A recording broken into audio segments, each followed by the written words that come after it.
L'OL a quasiment dit adieu à la 3e place de Ligue 1 et à une 14e qualification consécutive pour la Ligue des Champions. Les Lyonnais, qui n'ont plus perdu à Gerland depuis le 11 février, concèdent le nul 1 partout ce dimanche face à Brest, pourtant relégable au coup d'envoi.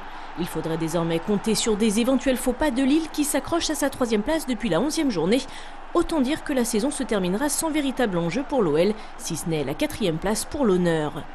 Lyon doit encore disputer 3 rencontres, dont 2 contre des clubs qui jouent leur survie, Nice et Ajaccio, et un match en retard à Évian jeudi soir.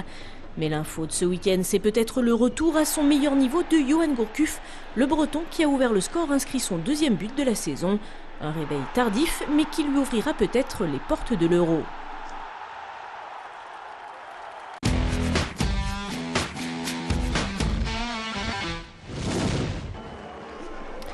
C'était le dernier déplacement de la saison pour le Loup. À Perpignan, les Lyonnais s'inclinent 34-22, mais sans démériter. Jusqu'à la fin, le Loup, qui est condamné à la descente en Pro D2, a à cœur de jouer au mieux son rôle d'arbitre pour ne pas fausser le championnat. Combatifs, les Lyonnais ont même enlevé à 10 minutes de la fin du match le bonus offensif à Perpignan, qui assure tout de même officiellement son maintien. À moins d'un miracle, c'est donc Brive qui devrait accompagner le Loup dans la division inférieure. Jamais relégables cette saison, les Brivistes le sont finalement au plus mauvais moment.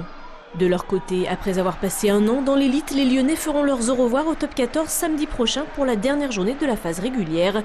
Le Loup accueillera Toulon qui viendra au Matmut Stadium pour tenter de décrocher un barrage à domicile. Lyon voudra terminer sur une bonne note avant de retrouver les terrains de Pro D2 la saison prochaine.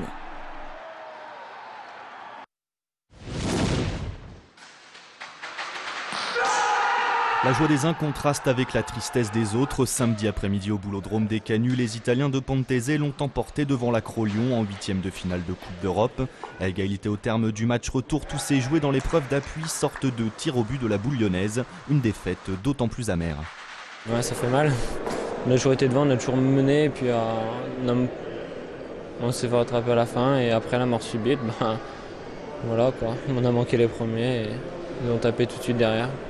La Coupe d'Europe, quoi, c'est la graille, quoi. Il fallait aller chercher, quoi.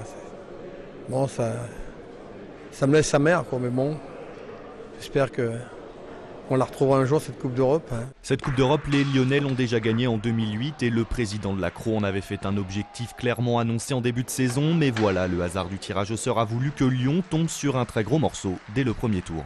Ils ont été champions d'Italie l'année passée et champions d'Europe. Hein, c'est les champions d'Europe 2011. Hein, on a eu un mauvais tirage, quoi. Mais bon, même qu'ils soient champions d'Europe, il y avait les moyens. Il nous a manqué un petit point en Italie pour ramener le match nul. Et voilà, aujourd'hui, on ne serait pas passé par l'épreuve d'appui. Bon, c'est comme ça. Oui, c'est une grosse équipe, mais elle est à notre portée. Ce premier tour, les boulistes de l'Accro en seront exemptés l'an prochain puisque grâce à leur titre de champion de France cette année, ils commenceront directement la compétition en quart de finale la saison prochaine.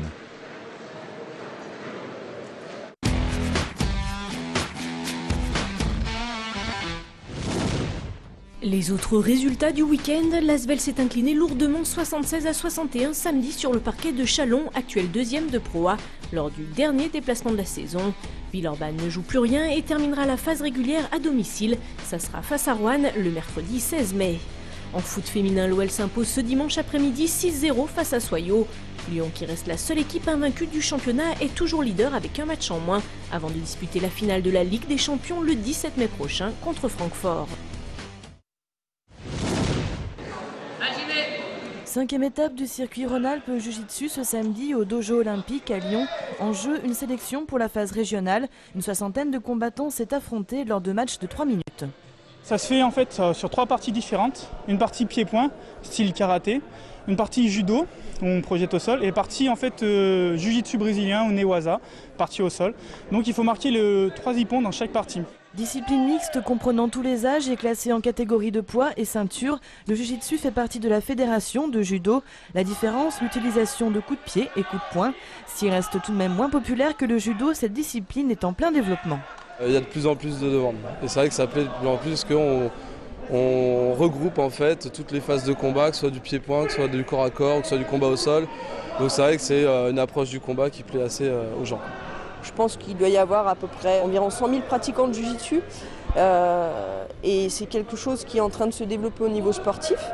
Il faut savoir que la France, on est des leaders au niveau international. La sélection régionale s'effectuera le 26 mai à La Roche-sur-Foron, but développer une équipe capable d'évoluer au niveau national.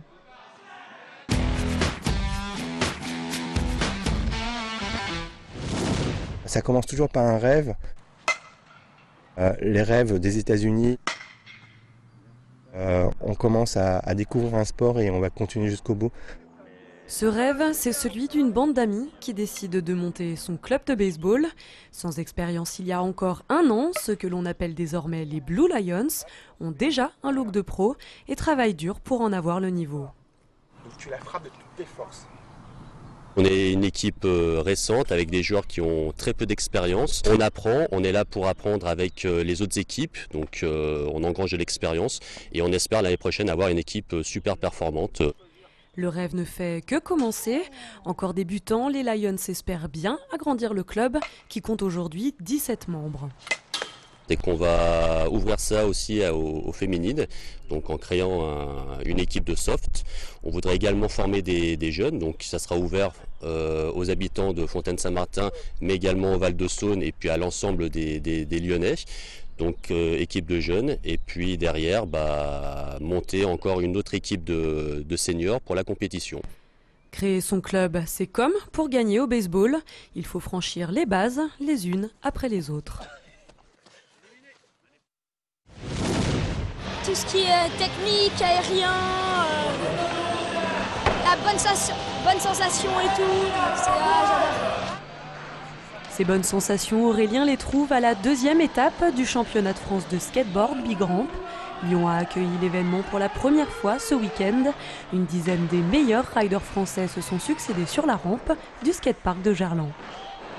Aujourd'hui, nous avons la crème de la crème du skate français. Le principe de la Big Ramp, c'est justement de se lancer sur une courbe assez importante, verticale. Donc c'est une courbe qui fait 3,80 m de haut, plus une extension de 20 cm, donc on a atteint les 4 mètres.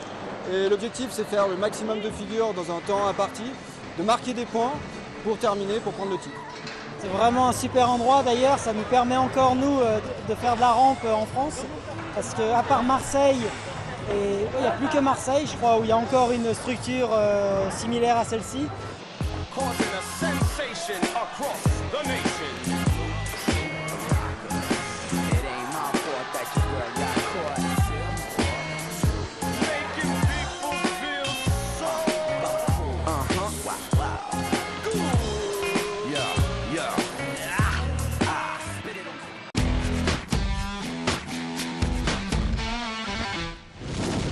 C'est la fin de cette émission. Notez l'adresse mail du Club des Sports. Vous avez maintenant la parole pour le temps additionnel. Vive les Blue Lions et bonjour à toute l'équipe qui sont pas là mais en repos, en vacances dans le sud, qui sont en train de nous regarder. Je passe volontiers un bonjour à tous les amateurs de boules lyonnaises. Un grand merci à Fontaine-Saint-Martin qui, grâce à eux, on a un beau terrain. Longue vie aux Blue Lions, on espère aller loin sur ce championnat et puis derrière attirer le plus de monde possible. Le jiu-jitsu, c'est aussi sur TLM. Retrouvez l'Acro Lyon sur TLM. Retrouvez l'Acro sur TLM, vive le sport.